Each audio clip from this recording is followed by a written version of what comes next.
안녕하십니까? 화요 말씀 연구 오늘 19번째 제19강의를 시작하겠습니다. 잠시 기도하고 시작합니다.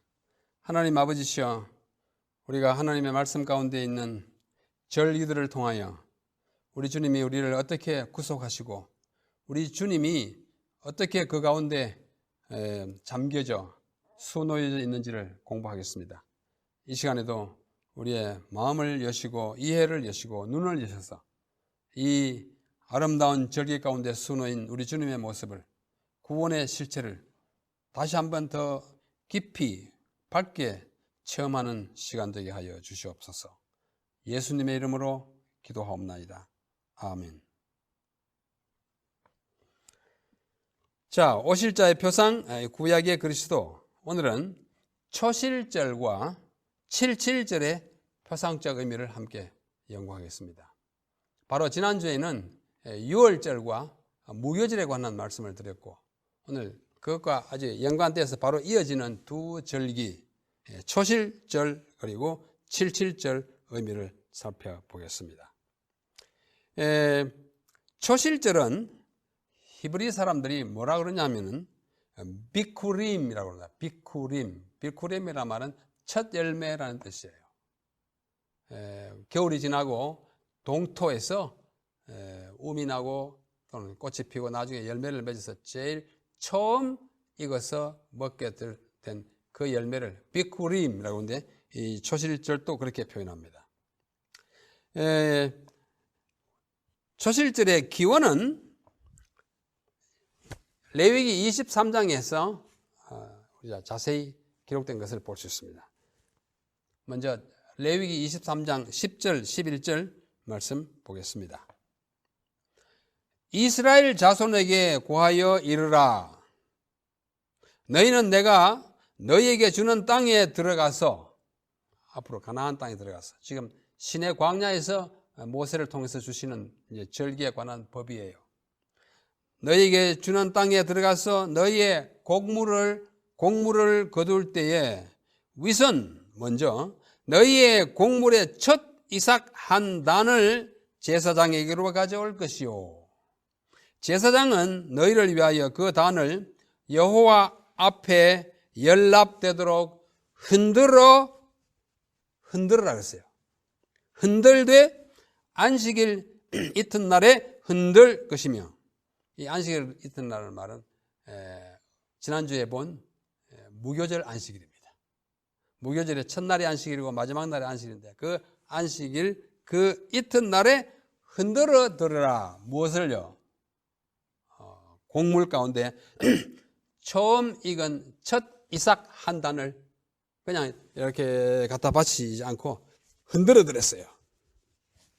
그냥 갖다 이렇게 바치면 무슨 죄예요? 거죄입니다. 거죄. 들것자입니다. 우리 군인들이 격리할 때 거수 격리하지 않습니까? 손을 들어가지고 이렇게 딱 격리하는데 그 거자가 들것자입니다. 거수, 손을 들어 격리하는 것인데, 그 거제는 이렇게 들어서 드리는 제사이고, 그 다음에 흔들어 드리는 제사는 흔들 요자, 요동한다는 요자예요. 요제라 그럽니다. 그래서 첫 이삭, 다시 말해서 초실이라는 말은 첫 이삭을 한자로 쓴 거예요. 처음 실, 열매실, 첫 이삭, 첫 열매. 그 절기를 초실절이라고 하고, 그 초실절에 드리는 제사를 요제로 들었기 때문에 요제절이라고 일컫기를 좋아하는 사람도 많습니다. 그렇게 해도 괜찮습니다. 그러나 요제는 요제절에만 드리지 않고 다른 때에 요제를 드릴 때가 또 있어요. 그렇기 때문에 그것과 구분하기 위해서는 확실한 더 좋은 칭호는 초실절입니다. 오케이, 그 정도로 이해해 주시길 바랍니다. 그 다음에 이어진 성경 말씀에 보면 레위기 23장 12절로 14절에 보면 이런 말씀이 계속됩니다. 너희가 그 단을 흔드는 날에 1년 되고 흠 없는 수양을 번제로 여호와께 드리고, 초실절에 제사를 드릴 때는 그 처음 익은 곡물이나 과일뿐만 아니고 곁들여서 화제도 드립니다. 번제도 드립니다. 그러니까 1년 되고 흠없는 수 양을 번제로 여호와께 드리고, 그 소제로는, 번제는 이제 짐승을 태워서 드리는 제사이고, 소제는 짐승이 아닌 곡물로서 드리는 제사를 소제라 그럽니다. 소제로서는 기름 섞은 고운 가루 에바 10분의 2를 여호와께 드려 화제를 삼아 그것을 태워서 드립니다. 향기로운 냄새가 되게 하고, 전제로는, 전제라는 말은 곡물이 아닌 액체로 된 제사입니다.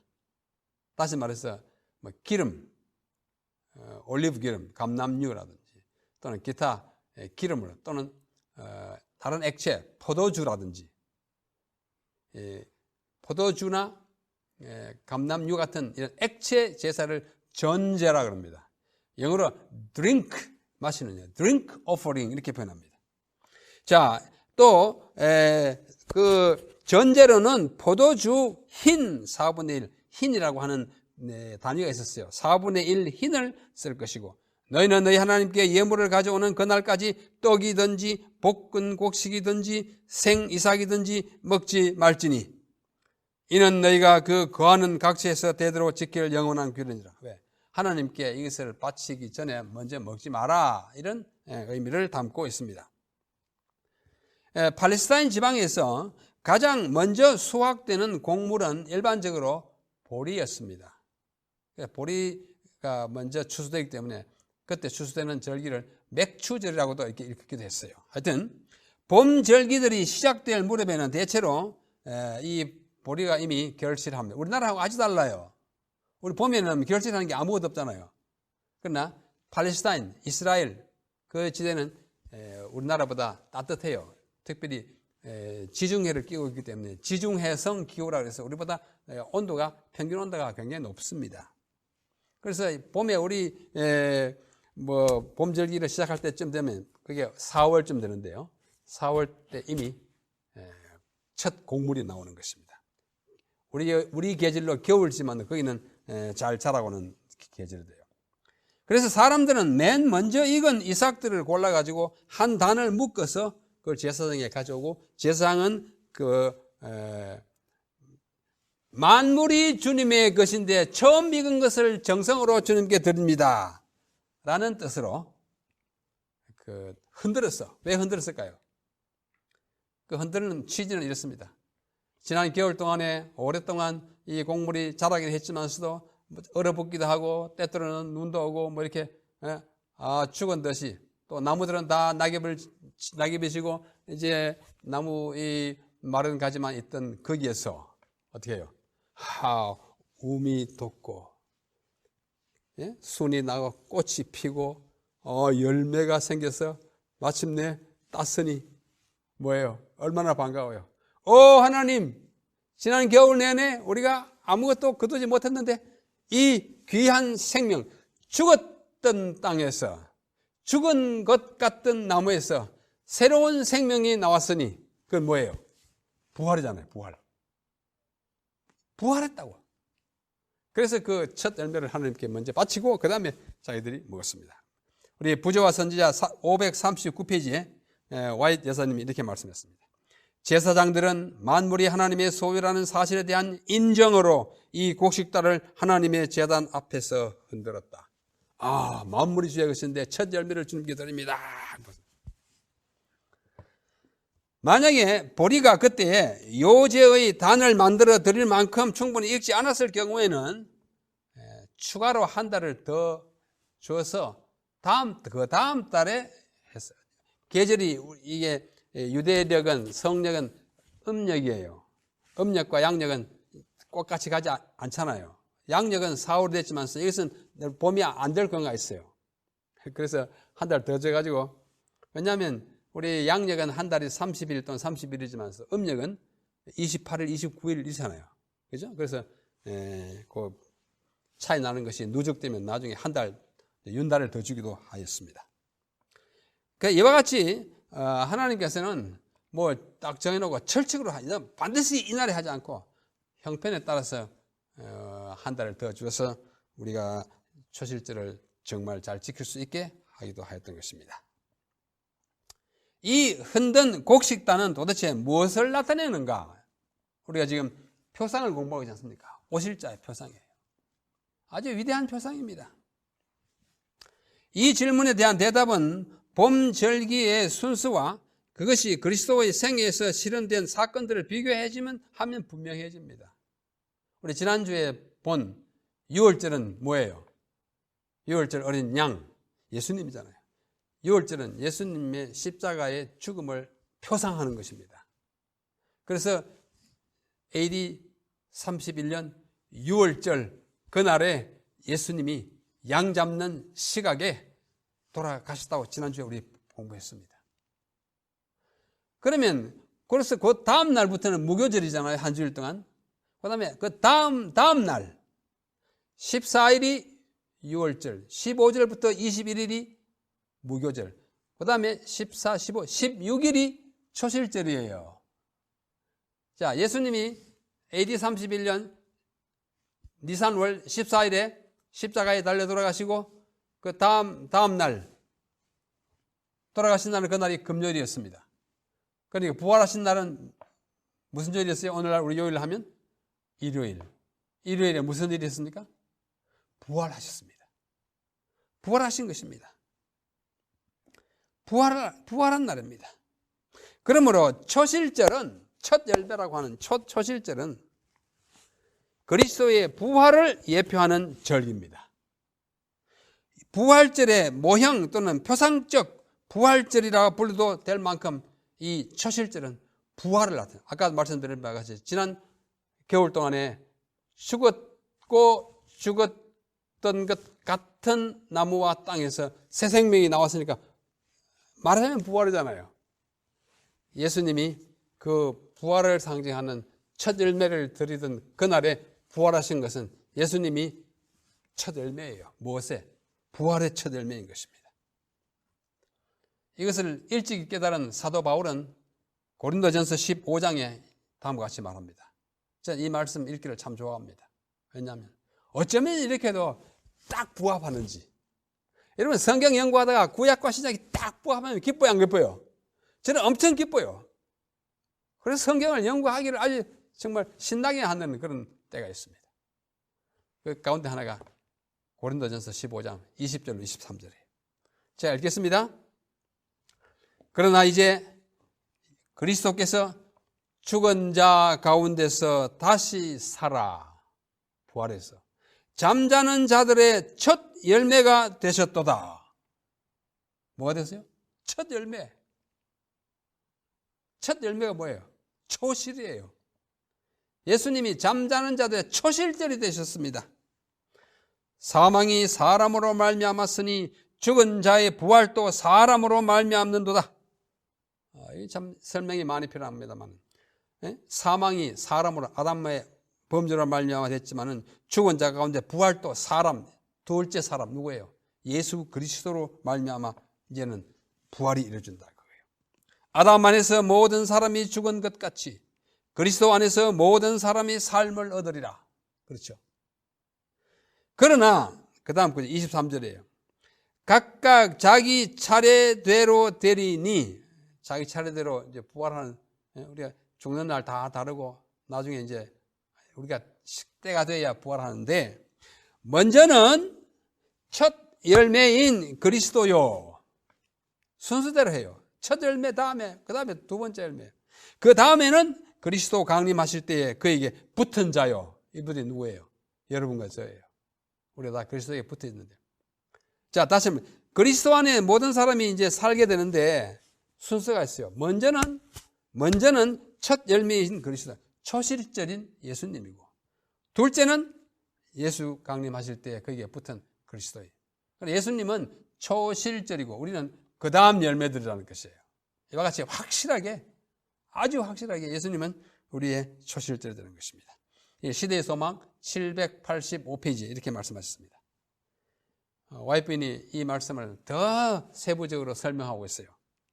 자, 그리스도는 잠자는 자들의 처음 익은 열매로서 죽은 자들로부터 일어나셨다. 바울의 말씀과 똑같잖아요. 그는 요제의 원형이었으며, 와, 이 말씀 나오면 정말 우리가 무릎을 칠 수밖에 없어요. 뭐예요? 그는 요제의 원형이었고, 요제는 표상이었고, 예수님은 뭐예요? 그의 원형을 말은 실체예요, 실체. 영어로 하면 요제는 타입이에요, 타입. 예수님은 엔티타입, 원형이에요. 그는 여호와 앞에 요제를 드리던 바로 그날에 부활하셨다. 1000년 이상 이 상징적인 의식은 거행되어 왔다. 모세 때로부터. 추수밭에서 처음 익은 곡식의 이삭들이 모아져서 백성들이 예루살렘에 올라갈 때에 처음 익은 곡식단을 여호와 앞에 감사의 예물로 흔들었다. 낫으로 곡식을 베어 곡식단으로 묶어 드릴 수 있게 되기까지는 이 예물을 드리지 않았다. 하나님께 헌납한 곡식단은 추수를 예표하였다. 추수예요.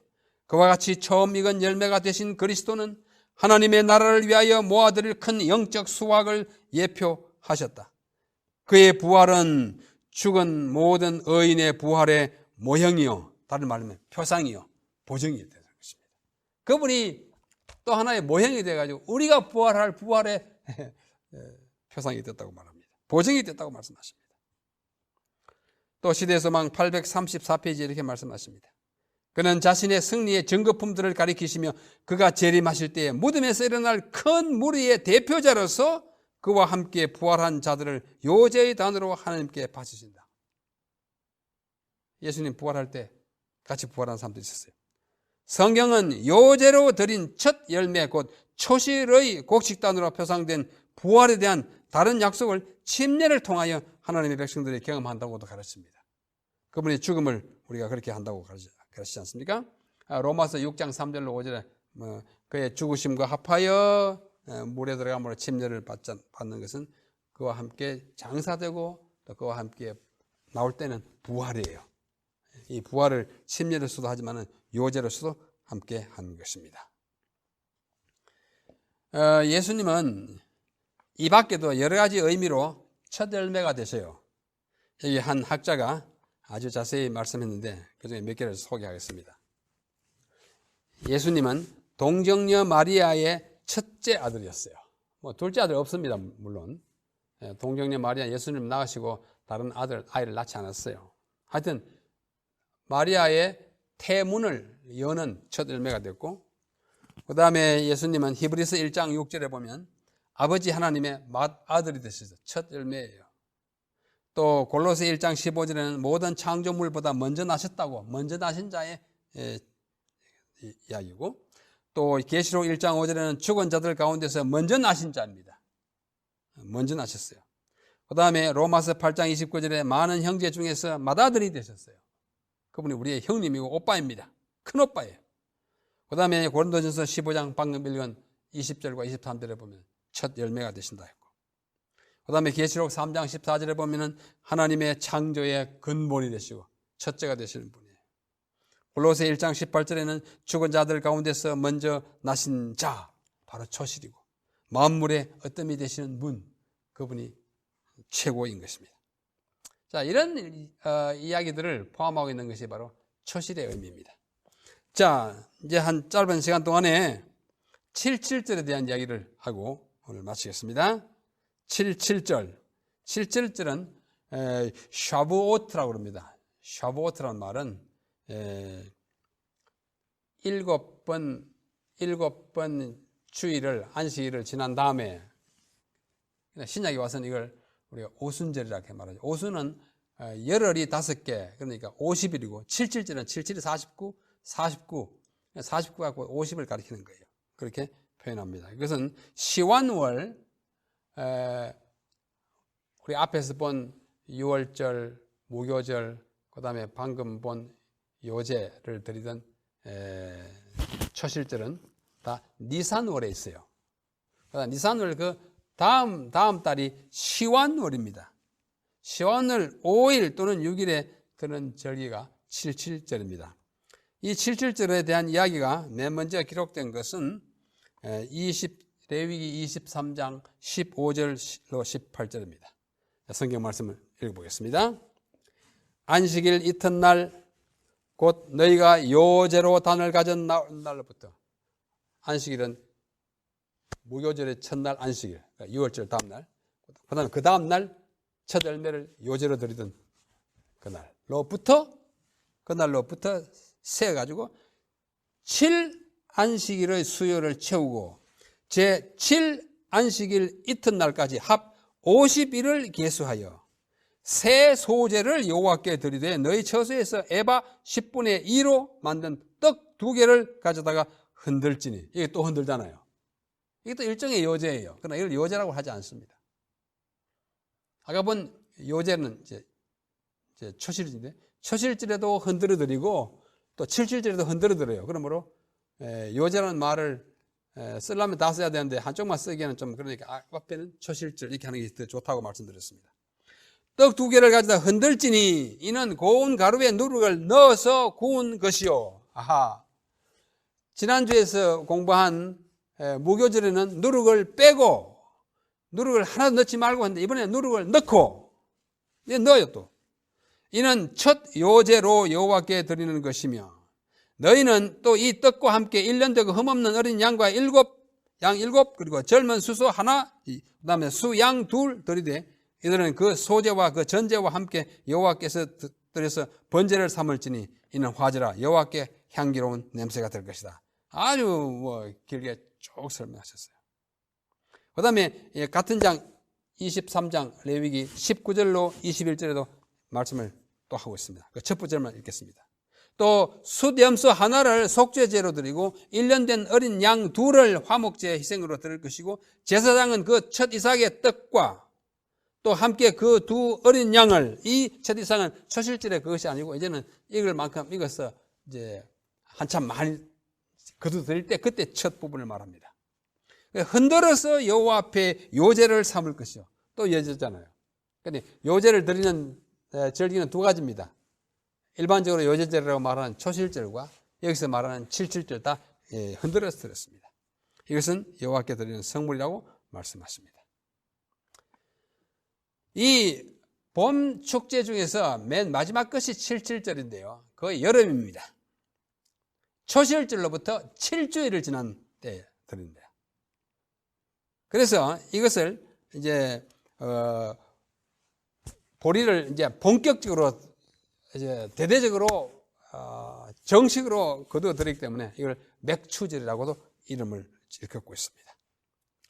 출애굽기 23장 16절에 맥추절은 바로 이 절기를 말합니다. 그런데 이제 7.7절은 이스라엘이 1년에 3번씩 예루살렘 올라가서 큰 절기를 지키지 않습니까? 그 중에 하나가 이거예요. 봄 절기 때 한 번 가고 이번에 거의 여름입니다.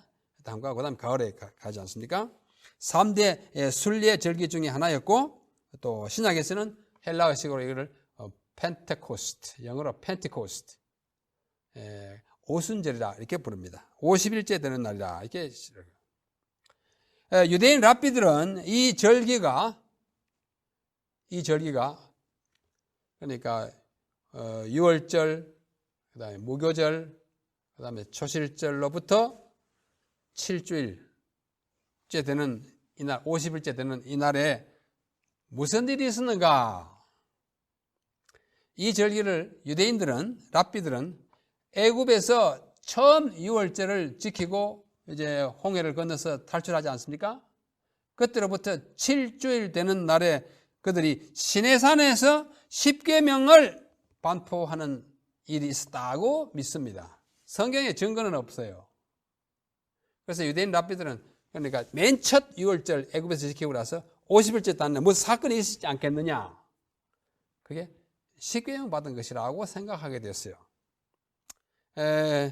그래서 그것이 초실절로부터 50일째가 되는 날이 있는데요. 6월절로부터는 52일째 되는 것이 틀림없습니다. 그래서 52일째 되는 그날에 10계명 반포를 들었다 이렇게 생각하게 되었습니다. 뭐 꼭 그렇게 우리가 믿지 않을지라도 랍비들이 이렇게 생각하는 것은 좋은 일인데 우리는 신약과 결부시켜서 이날에 오순절은 성령 강림이 있었다. 이 7.7절에는 유교병을 먹었다. 지난 우리 6월절 무교절 공부할 때 한 것처럼 무교절에는 이 누룩이 나쁜 거예요. 죄악을 나타내는 거예요. 바리새인의 누룩같이 막 음식을 썩어 부패하게 하는 그런 게. 7절에는 갖다가 누룩을 넣어가지고 유교병을 먹으라 했으니까 이것은 크게 하고 성장시키고 흥왕하게 하는 성령의 능력을 상징한 바로 그날에 성령이 강림하셨거든요. 그건 분명한 이시라고 보입니다. 그래서 이 누룩의 상징에는 두 가지, 하나는 좋은 것, 하나는 나쁜 것. 나쁜 것의 용례가 바로 무교절 때 쓰지 않게 하는 것입니다. 좋은 것은 칠칠절 때 한 것처럼 오순절처럼 성령의 역사를 말씀하는 것입니다. 지난주에도 읽었습니다만은 성경을 한 번 더 읽으면 마태복음 16장 6절에 바리새인과 사두개인들의 누룩을 주의하라 이 말은 나쁜 거예요. 부패하기 시키는 교훈. 갈라디아 5장 7절로 9절에 보면 너희가 다름질을 잘 하더니 누가 너희를 막아 진리를 순종치 않게 하더냐 그 권면이 너희를 부르신 이에게서 난 것이 아니라 적은 누룩이 온 땅에 퍼지는 나쁜 게 독소예요. 이것은 바로 무교절 때 누룩인 것입니다. 또 고린도전서 5장 6절 이하에 보면은 적은 누룩이 온 등에 퍼지는 것을 알지 못하느냐. 너희는 누룩 없는 자인데 나쁜 교훈이 없는 자예요. 그래야 묵은 누룩을 제거하라. 묵은 누룩도 말고 괴악하고 악독한 누룩도 말고 순전한 누룩 없는 떡을 먹으라. 이 말은 죄악 없이 살아라. 왜? 우리의 유월절 양 곧 그리스도께서 희생이 되시기 때문입니다. 그러면서 마태복음 13장에 있었던 그 비유에서 예수님이 말씀하십니다. 천국은 마치 여자가 가루 서말 속에 갖다 넣어 부어 전부를 부풀게 한 누룩과 같더니 천국이 누룩이라고 했어요. 그러면 흥왕하는 커지는 확장되는 천국의 비밀을 이 누룩에 비유한 것입니다. 여기서 누룩은 부풀게 하고 번성하게 하는 성령의 역사를 말하는 것입니다. 그러므로 유월절과 무교절에는 무교병을 먹었고 77절 즉 오순절에는 유교병을 먹었습니다. 왜? 성령의 역사를 우리가 기념하기 때문입니다. 77절의 제사에 누룩을 넣어서 구운 떡을 외식이나 죄악으로 결부시키는 것은 합당한 일이 아니고 성경의 표상을 망가뜨리는 일이 아닌가 저는 생각합니다. 77절 곧 오순절은 성령 강림을 예표하는 절기였기 때문에 이때의 누룩은 성령의 흥왕하게 하는 이 능력의 상징이어야 되는 것입니다. 여기 또다시 부조와 선지자라고 하는 책에 보면 이렇게 말씀합니다. 곡식을 양식으로 주신 것을 감사하는 표로서 누룩을 넣어서 구운 빵 2덩이를 하나님 앞에 들었다. 오순절 곧 77절은 단 하루뿐이었으며 이날은 종교적 예배를 위하여 바쳐졌다. 곡식을 양식으로 주신 것을 감사하는 표시로 얼마나 마음이 벅찬지 누룩을 넣어가지고 아주 큰 빵을 만들어서 들었다 이거예요. 그것도 막 흔들어 들었어요. 의미가 분명하죠? 그 다음에 77절이 신약의 오순절임을 고려할 때 오순절은 성령 강림절이잖아요. 그것이 이 누룩 넣은 떡을 먹게 하신 그 의도가 아주 더 분명합니다. 아주 자연스럽게 우리는 그렇게 적용할 수밖에 없습니다. 우리는 이 77절을 오순절의 경험을 우리의 삶에서 다시 재현해야 합니다. 우리 오늘날 오순절을 지키지는 않지만은 그러나 이 오순절의 경험은 성령을 받는 경험은 우리의 마음이 벅찬 감격으로 아주 막 폭발하는 이 경험은 참으로 중요한 것입니다. 성도 여러분, 우리 정말 잘 부풀린 빵을 먹을 때 오순절의 의미를 생각해야 할 것입니다. 우리 정말 우리 마음속에 누룩과 같은 성령이 임재하시면 우리가 어떻게 해요? 큰 능력을 할 수 있어요. 초기 교회를 다시 재현할 수 있습니다. 주님이 오시기 직전에 있을 이 마지막 교회에 성령의 역사가 없이는 이 사업을 마칠 수 없다는 생각을 할 때 우리 정말 개인적으로 77절을 경험하게 되기를 간절히 바랍니다. 신약의 표현으로 오순절의 경험 없이는 우리 이 사업을 마칠 수 없고 우리가 속히 하늘나라에 갈 수가 없을 것입니다. 우리 모두 이 절기 가운데 스며 있는 교원들을 생각하면서 오늘도 행복하게 그리고 즐겁게 살아가시고 무엇보다도 성령을 간절히 간구하고 사모하는 심령으로 내 마음속에 성령이 임재하실 때 내가 엄청난 일을 할 수 있다는 그 가능성을 기원하고 또 그렇게 되기를 간절히 바라고 또 함께 예배하고 성경 연구할 때 그런 간절한 소원을 가지고 살아가면 우리들 왜 성령을 받지 못하겠습니까? 성도 여러분, 성령을 받으시고 영적인 개인적인 오순절 7.7절을 경험하면서 사시다가 이 사업 속히 마치고 하늘 가나안에 다 가게 되시기를 간절히 바라면서 오늘 두 절기 곧 초실절에 대한 이야기와 7.7절에 대한 이야기, 이 표상적인 의미를 우리 함께 공부하였습니다. 다음 시간까지 안녕히 계시고 또 새로운 기도로서 다음 시간에는 더 재밌는 절기 나팔절 공부를 함께 하겠습니다. 안녕히 계십시오.